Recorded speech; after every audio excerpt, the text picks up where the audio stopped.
It's the official Fangoria butt plug. So Robbie, you've been doing this since 1984. Does it ever get old? No, you know, I have to tell you guys, I had this great happy accident in my career, and that was I did a big science fiction television hit and Nightmare on Elm Street 1 at the same time. And what it did for me, when you're an actor, horror, like science fiction and fantasy, it's universal in the truest sense of the world. Those films speak the language of film.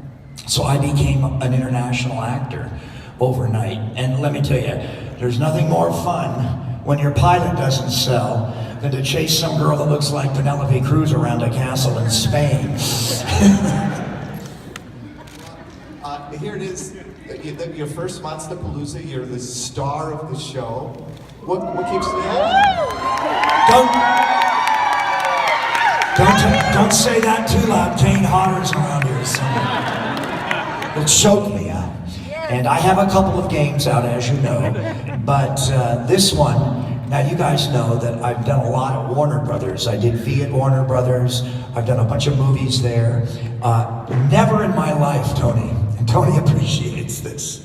He's going to appreciate this. Never in my life have I had a better parking space than for this game. And so I get the best parking spot on the lot. But anyway, it's Injustice 2. I'm the Scarecrow. And I take on the entire DC universe. Come on, Supergirl, you little bitch. I had such a crush on you, but so I was like dealing with that, and also all the kids that were falling in love with Patricia. But I did come up with probably the most famous line of the franchise in that movie. They had written an awkward line, something like, "Gee, Jennifer, now you're in the big time," or something like that. And I kind of switched it around and made it fit in Freddy's mouth, and it became, "Welcome to prime time, biatch." Let's show the clip from that. Yeah, we have that scene. That's one of the all-time best kills. We'll play that for you now. Silly thing to ask you, but how many of what did they have to kill? Don't say that because I want to. Zsa Zsa is a kind of icon, and Abbott certainly was. And so I had this great backstage talk with Dick. I had been in New Orleans on a TV movie and walked into a great bar that was built, it's called Napoleon House, and it was built to bring Napoleon to by Lafayette. And it's been open every day since 1750. It's a great bar right down by the river. You can smell the dirty Mississippi. And I was in there with this beautiful older actress drinking Pimm's cups on a hot day. I had a break in this movie, and it was Dick Cabot's wife. And I got her to tell me all these great Broadway stories so I could share that with Dick. So Dick knew that I could really, we could really switch me out with him and really have some fun. But it was Dick's idea not to introduce me to Zsa Zsa. She had no idea who Freddy Krueger was. She didn't know what she was in for. She really thought with her ego that it was all about her and Dick Cavett. And she was so happy to be on this Dick Cavett show in a movie. She had no idea that this guy with a claw on was gonna vivisect her.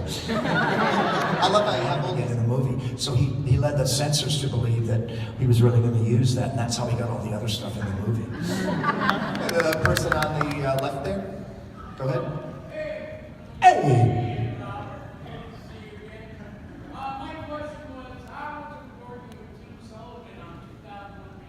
How was it working with Tim Sullivan on 2000? Tim Sullivan, yeah. Well, Tim had been one of Michael DeLuca's interns at New Line. Michael DeLuca practically runs the town now. He just produced the Oscars.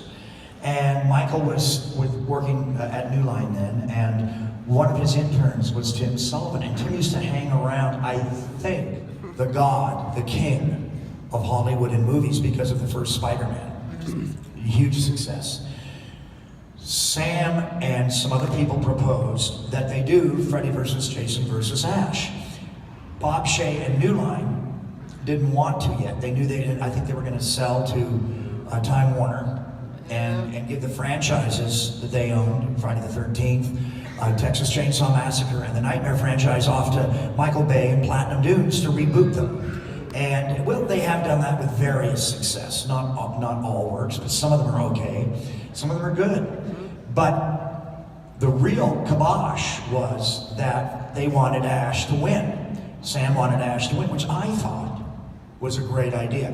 New Line didn't want Freddy to lose again, as if they couldn't resurrect me, right? It's Freddy Krueger. I think in one of the movies I got resurrected by dog piss. But anyway, they did. And after a while, I started standing like this. And I caught myself in the mirror one day. And I said, what's that remind me of? And I went, oh yeah. That's kind of cool.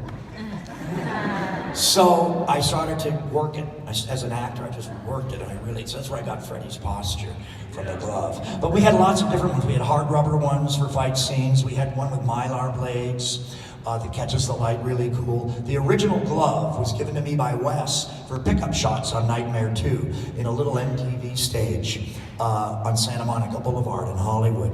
And I went to work, and there was this huge rumor from you guys about industrial espionage, because they were like the weather vane of popular culture. They knew that this franchise had become even more iconic than we realized, and they sent guys pretended to be crew members on the pickup shot day in this little studio on Santa Monica Boulevard, and they wore tool belts and everything.